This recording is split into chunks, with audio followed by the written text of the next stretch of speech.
Today we're gonna be rating and ranking every match in John Cena's retirement tour. I'm not gonna necessarily do like a top 10. It's just whatever. We're just gonna rank as it goes, like chronological order. So we're gonna start with the Royal Rumble this year. We're gonna end with Saturday night's main event, the retirement match. So the way I'm gonna rank it, it's gonna be sort of like on a star rating sort of thing. That being said, it's not, I'll like say the rating or like what I think it's gonna, like what I think how many stars it's worth. And also just another thing to remember, this is all my opinion. This is all my opinion. I'm not going based off like Dave Meltzer's ratings, for example. If you like a certain match more than I do, that's completely fine. If you dislike a certain match more than I do, that's completely fine. There's gonna be a lot of stuff that I think a lot of people will agree on with me. But yeah, this is just what I think. This is just what I think the rating it would be on a scale of 1 to 5 or beyond. That being said, I don't feel like there's any. There's definitely matches from Cena's retirement tour that are 5 stars. I personally don't think there's anything that exceeds that. Even stuff like the SummerSlam match, even stuff like the Crown Jewel match against AJ. Like, it's just, I love Cena. I think there's a lot of stuff in here that's really good, but nothing that exceeds that sort of 5-star rating, in my opinion. But with that being said, let's go ahead and rank these, starting with the 2025 Royal Rumble. Besides the abysmal ending that was Jey Uso winning, because my God, I really didn't think Jey Uso needed a world title push at all. Like, he was over, and I think he was over as hell when he was Intercontinental Champ. Like, as a mid-card talent, I think he's perfect for that. But yeah, so besides the ending with Jey Uso, I thought this year's Rumble was pretty fun. Started out with Rey Mysterio and Penta. We had a lot of really fun moments and spots. Obviously, you had Joe Hendry being in the Rumble with the TNA World Championship. You had stuff like the 3-way stare down with John Cena, Roman Reigns, and CM Punk. That being said, for rating, I thought in-ring action was good. I thought ending could have been better. But that being said, I would honestly give this year's Royal Rumble about a 3.5. I would say Rumble this year was definitely enjoyable, definitely really fun. Now, if you want to talk bangers, you want to talk good graps, Elimination Chamber. This was a good chamber match this year. I really enjoyed it. Obviously, this was the pay-per-view where Cena turned heel, and yeah, I thought the match itself was really fun. A lot of fun spots with other people. I think absolutely the highlight of all of this, without a doubt, was getting to see Cena and Punk. I thought it was a really good match. I thought Seth Rollins also did great. Obviously, this was before the turn with Paul Heyman at WrestleMania, so still a lot of people rooted for Seth. I would honestly say, and if this is too high for a chamber match, then by all means, my apologies, but I would say this is like a 4 and 6. That's a 4.25. Very enjoyable. Lots of action from start to finish. Ending was really nice. So yeah, I thought it was great. Now, so going into this match, a lot of hype. Obviously, Cena potentially winning a 17th World Championship and breaking the record very much had people putting eyes on WrestleMania for the weekend. And just overall sort of like an icon versus icon sort of thing. You have the baby face and face of the company from the past versus the baby face of the company of the current right now. That being said, this match.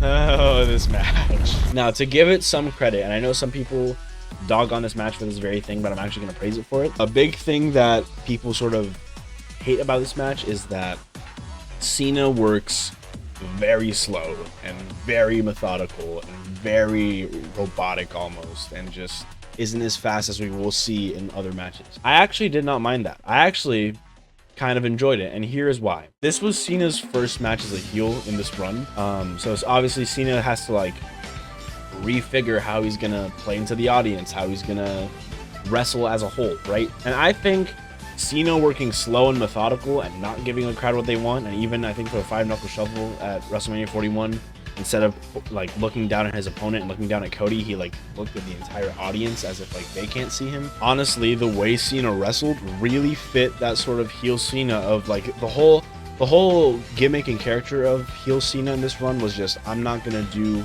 what the fans want. And so I think that really played into it. The issue people have with this match, and the issue people have with the sort of heel run as a whole, the ending, my God, was god awful. You had Travis Scott walk out. So, just for context, when Travis Scott Fiend played for his entrance music, when Fiend hit, everyone was getting super excited because everyone obviously expected, if Travis Scott's there, The Rock's gonna be there, because The Rock was there for his heel turn, and all, you know, he has Cena's soul because Cody denied his soul and all that stuff. Travis Scott takes like 3 minutes to get to the ring. 3 minutes. Realistic, like, obviously wrestling is not, it's not fake, but it's scripted. We all know, like, if they were trying to be realistic with it, Travis Scott should have at least like walked a little bit faster or gotten there earlier. But regardless, it took 3 minutes for Travis Scott to get there, so everyone was starting to think, okay, it's because he's waiting for someone. He even like stood at the WrestleMania stage for a bit, so everyone was like, okay, he's gonna wait for Rock to come out, and they're both gonna walk down to the ring together. Nope, The Rock was not there. And so on top of that, Cena wins the 17th World Championship, which is not why people hated the finish. The reason people hated the finish is because the way John Cena won. Now, he ended it in a heel way of like low blowing Cody, which obviously there's nothing wrong with that, but usually in a wrestling match where a heel does that when the ref is turned away, they follow up with like a finisher or at least a move where it's like, okay, that's something that looks believable, that it would, like, you know, it would knock him out in a wrestling. Cena just hits Cody with the world title, or like with the WWE Championship. Straight up holds it, just runs, hits him. You'd imagine, okay, maybe after that another 5-knuckle shuffle, an STF, and an attitude adjustment. Nope, just pins him. Gets the 3, 17-time world champion, which literally made anything, even if you had any good opinions about the match beforehand, you could not redeem that match with the ending. I wish I could give it praise for a lot of the stuff that they were doing, like especially Cena trying to just figure out this new heel character in the ring, but Travis Scott being there and The Rock not being there, and the way Cena won, like the finish and everything, it's not going above a 3. That's for sure. But I also don't think it's as harsh as, like, because I know Dave Meltzer rated it like 3/4 out of 5, like not like 3/4 out of 5, like 0.75 out of 5. I don't think it was that bad. I think it's like, I'm debating between a 2 and a 1.5. It's a 1.5. I hate saying that because of like how big of a moment it is for Cena, but like that finish really bumped it down. Next match, we have Backlash. This was the only time the entire retirement run where we had a match with Randy Orton. First feud after Cena won the title, we got the Goku and Vegeta of WWE, John Cena and Randy Orton. Except this time around, instead of usually Randy being the heel, Randy Orton was the face, John Cena was the heel. Still a very enjoyable match from start to finish. Definitely still a lot of bullshittery here, just with heel antics and stuff.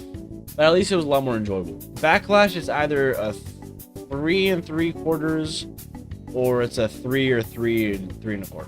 No, I'll give it 3 3/4. I think it was fun. Okay, one of 2 Saturday Night Main Event matches that Cena's had this year, and it is the worst one of the 2. This was the Saturday Night Main Event, the title defense against R-Truth, or in this match, Ron Cena. Let's be real. If we're talking like it's a storyline thing, oh, it's R-Truth against his childhood hero, right? If we're talking from like a storyline perspective, I think it goes somewhere like a 3.5, right? But we're also ranking it based off as a match. Let's not kid ourselves here. I think anyone who watches WWE and watches wrestling can admit that R-Truth is great. He's hilarious. When he was younger, like in the ring, maybe like early WWE run, even like in like early TNA, when R-Truth, when he was Ron Killings. Like, people gloss over this fact. R-Truth is a former NWA World's Heavyweight Champion. Like, dude can wrestle, but it has been a long time since he's been able to wrestle like that. So this match was just, it was all it needed to be, right? And I guess in that sense that it was good, but like at the same time, all it needed to be was a squash match, and it was a squash match. I don't know how people are gonna feel about me putting this over the WrestleMania match. This gets, actually no. Let me re-rate. WrestleMania 41 is gonna be 1.25. This is a 1.5. Still around that range, but at the very least, it gets some things right. Now, Money in the Bank. This is what should have been Cena versus Punk, but it wasn't. Instead, we had John Cena and Logan Paul versus Cody Rhodes and Jey Uso. Actually, no. There was one more thing this was actually supposed to be. This was supposed to be a six-man, for those who don't know. This was supposed to be a six-man tag match between Cody Rhodes and both Jimmy and Jey Uso, so the Usos, against John Cena, Logan Paul, and Travis Scott. So WWE was supposed to still work with Travis Scott, but stuff fell out after WrestleMania 41, and he never showed up again, so they just changed this to Cody and Jey versus Logan and Cena. I would say primarily Cody and Logan carry this match. Jey Uso as well, but only when he's doing tag team stuff with Cody. In this match also, we saw the return of R-Truth after he got released after the Saturday Night's Main Event match. He came back all serious as Ron Killing, which that went nowhere, unfortunately. Overall, this is very much middle of the road. This is the middle of the road as it gets. You either enjoyed it, you either didn't enjoy it. You don't necessarily love it or you don't necessarily hate it. It's just either, oh yeah, I thought it was cool. Oh, I didn't think it was cool. So for that, I think it deserves a 3, flat 3. It meets in the middle. Now, here, this is a match that a lot of people were waiting for again since CM Punk's return. We got John Cena versus CM Punk for the WWE title at Night of Champions in Saudi Arabia. For those who don't know, CM Punk, before he went back to professional wrestling as a whole, CM Punk directed a tweet at The Miz pertaining to how he and just WWE as a company at the time, not at the time, usually say, like, go to Saudi Arabia. I will say, with that in mind, the pivotal sort of thing with the feud, and this match and this feud was easily heel Cena's best work, especially when he copied the pipe bomb. The whole sort of thing was like, okay, Cena is going to give the fans and Punk what he wants, a championship match. Punk is going to have to break his own morals and follow him to Saudi Arabia if he wants it. That being said, with that story in mind and with the fact that this is two wrestlers who have amazing in-ring chemistry together, this was okay. You had run-ins from like Seth Rollins threatening to cash in his Money in the Bank with the Vision. Obviously, Punk stopped that, but because Seth Rollins was with the Vision, they needed backup. So Sami Zayn walks out, Penta walks out of nowhere, and just, you know, it's essentially it's a glorified fucking Bloodline Rules match. It was still nice to see Punk and Cena in the ring together. I think it's either a 3 3/4 or a 4. I'll give this 3 3/4. I think it's better than Punk and Orton, than Cena and Orton, but not as good as Chamber. Now, this is where it starts to get good. SummerSlam 2025 in New Jersey. The return of babyface Cena, and the only time we see classic babyface Cena as champion in this run, against Cody Rhodes in an unsanctioned match. A lot of people were very cautious with this match because of how much of a stinker WrestleMania was. If there was a match that was redemption in every sense from a prior match, SummerSlam 2025 is it. My goodness, this blew WrestleMania out of the water. This SummerSlam 2025 was everything WrestleMania should have been. This is classic, iconic babyface versus super over babyface, right? This was two guys in their element, doing what they do best, just going all out, kind of just doing whatever they want. And by whatever they want, I mean whatever they want. You know, like Cody, I remember Cody hit a power driver. There's a lot of stuff happening. I mean, it was an unsanctioned match. Yeah, the crowd rooting for both Cena and Cody. The in-ring action, I think, easily is in Cena's catalog as one of his best matches of all time. Cody's definitely in his catalog as one of his best matches of all time. This match redeemed everything WrestleMania needs to be. We got to see Cody win the championship back, officially becomes 2-time WWE champ. Cena sort of a passing of the torch moment. And how good was this match, you might ask? 5 stars. This is the best match of the entire run. This is Cena's best match of the entire year.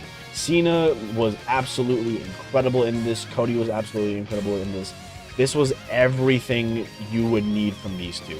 Absolute passing of the torch moment. Amazing match at that. Return of babyface Cena, which we would see for the rest of the run, thank God. Absolutely, easily 5-star match. Easily the Cena's best match this year. Now we go back to the sort of, okay, just middle of the road stuff. We have, on a random SmackDown, we got Cena and Cody Rhodes in a tag team match against Logan Paul and Drew McIntyre, and this would be kicking off Cena and Logan Paul at Clash in Paris and their little mini feud.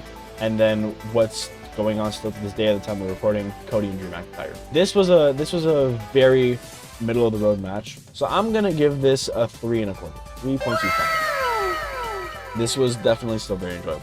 If you want to talk about matches that surprised me, matches that exceeded my expectations, John Cena versus Logan Paul at Clash in Paris. Just a lot of moves referenced from Cena's past in this match. And even Logan Paul honestly put up a good performance. And I think that's another thing to remember with Logan Paul. When he's not being one of the biggest pricks you've ever met online, when he's not basically trying to take credit for himself in wrestling and being like, oh, I invented a move, and oh, I did this first. When he's not trying to say that he did everything for the first time, Logan Paul's like an actually surprisingly okay wrestler.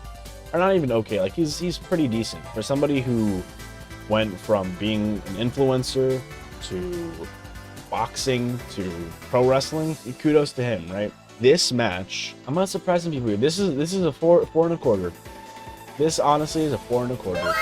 I very much enjoyed this match. Next match on John Cena's last appearance on SmackDown. We had a Sami Zayn US, the very first Sami Zayn US title open challenge. This match, ooh, it was good. I would say this is a 4 3/4, but there is a very, very detrimental thing about this match that I just can't put it up there for. And that's because it ends in a DQ finish. And no, Cena doesn't turn heel again out of nowhere. I mentioned before he stays a babyface for the rest of his run. No, we get an interference by Brock Lesnar. I'm going to repeat that because I don't know why they felt the need to do this. We got an interference by Brock Lesnar. Overall, like, this was obviously a nice little callback to when John Cena did the open challenge and Sami Zayn answered when he was still in NXT. And I know I said not 4 3/4, but I'm going to put it at a 4.5 because as abysmal as Brock Lesnar interrupting is, the match itself between Sami and Cena, it was so good. Now, if you want to talk what I honestly would say is even worse than Truth Cena, even worse than Cody Cena, Brock Lesnar versus John Cena at WrestlePalooza. This is a 1 star. Cena versus Lesnar is a 1 star. It was like an 8-minute match. It was just a squash match. It was just Lesnar squashing Cena for no reason. It's just 1 star. Not good. You want to go back to good matches? Because I know I do. John Cena versus AJ Styles, Crown Jewel, Perth, Australia. This match was, no pun intended with AJ Styles, absolutely phenomenal. As Cena was referencing other wrestlers who worked in WWE, AJ Styles, when he walked out, he wrestled this match in his old TNA gear, like his old 2000s TNA gear, like the trunks, not any of the tights or anything. And with Cena referencing a bunch of his old WWE opponents, AJ Styles referenced a bunch of his TNA opponents. I'm not gonna lie, I said there was 3 matches that would go in the 5-star rating. I know most people say it's like a high 4. This is 5 stars. Absolutely incredible. Now, next match. This is when John Cena won the Intercontinental Championship for the first time in his career. But this was the first time he ever competed for the IC title, and he won. It was against Dominic Mysterio. Here's the thing. It's honestly pretty forgettable. And I just mean in terms of an in-ring sense. Nothing really interesting happened in this match besides the finish that, oh, Cena won. I would say this is like, I'd say Cena Dom 1 is a 3. Now, next match. On John Cena's last Monday Night Raw, this is the 6-man tag match between Intercontinental Champion Cena, Rey Mysterio, and Sheamus against Dominic Mysterio, Finn Balor, and Jaden McDonough of the Judgment Day. This is just, again, just like the SmackDown tag match, just like the Money in the Bank tag match. This is just a sort of, oh, hey, we need a match to fill up the card. Still enjoyable, still great that at some point in this run, he got to share the ring in any sort of capacity with Sheamus. He got to share the ring in any sort of capacity with Rey Mysterio. He got to share the ring in any sort of capacity with Finn Balor. I'd say this is also a 3. Another middle of the road match, and I would say the last middle of the road match in this sort of thing. John Cena's last pay-per-view match, Survivor Series War Games San Diego, Cena Dom 2 for the IC title. This match, we saw Liv Morgan's return to WWE where she was like, oh, she hated Dom, psych, low blow to Cena. Cena dropped the Intercontinental Championship to Dominic Mysterio. This match, I would say, was a little bit better than the first Cena Dominic match. Still very much run-of-the-mill. I would say it's better than the SmackDown tag and these 3. I'd say it's still 3 3.25 stars. Here we go. The besides the name of it, the main event, the end all be all, the retirement match. John Cena versus Gunther at Saturday night's main event, the December 13th edition, Washington D.C.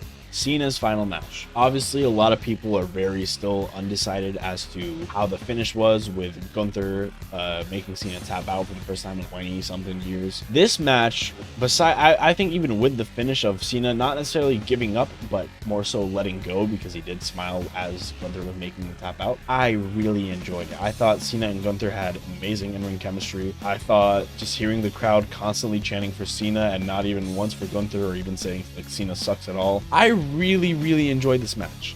I actually very much did. I even like there's a spot where Gunther's got Cena in the sleeper hold, and the ref is like holding Cena's arm up to make sure it doesn't just fall, and if it falls over 3 times, that counts as Cena passing out and Gunther wins. And the third one, Cena holds up, you know, the hand sign, and he's like this, and the crowd just goes absolutely berserk. I remember watching last week and just feeling sort of like my inner child just going crazy. I think it's just a great example, and furthermore, like a point to where this match was classic babyface Cena versus classic super antagonizing heel. Obviously, I think a lot of people had different expectations going into it of what the match was going to be. I think a lot of people had a bunch of different expectations going into the retirement match of like, oh, what's it going to be like? That being said, I still really enjoyed what Cena and Gunther did in the retirement match. Looking back, I think, honestly, either Cena winning or Gunther making him tap could be the right call in either sense. And especially if they're trying to build up Gunther as the even more antagonizing heel, and if they're trying to build him up as like the new career and like legend killer, this was everything it needed to be if they really want to keep focusing on Gunther. I'm not gonna lie, I'm putting this at 5 stars. I feel like there's some stuff I can move around. This one though, part of me wants to move it to 2. What am I doing playing? This is a 2 and 3/4. I think this is my definitive list for sure. If I had to rate the entire retirement tour on a scale of 1 to 5, I would maybe say like a 4 overall, just because when it was good, it was good. But when it was abysmal dog shit, it was abysmal dog shit. Yeah, there was a lot of aspects that were, oh my goodness, this is some of the best wrestling of the year, and some of the, you know, John Cena being John Cena, what more do you want? And some of it is like, why is Travis Scott here? Why did he get squashed in 8 minutes? Why does this match even exist? You know, I think this is the definitive rating for me. If I was to have to put everything on a scale, I think this is a good place to leave the matches at. You know, let's see how much hate I get for this online.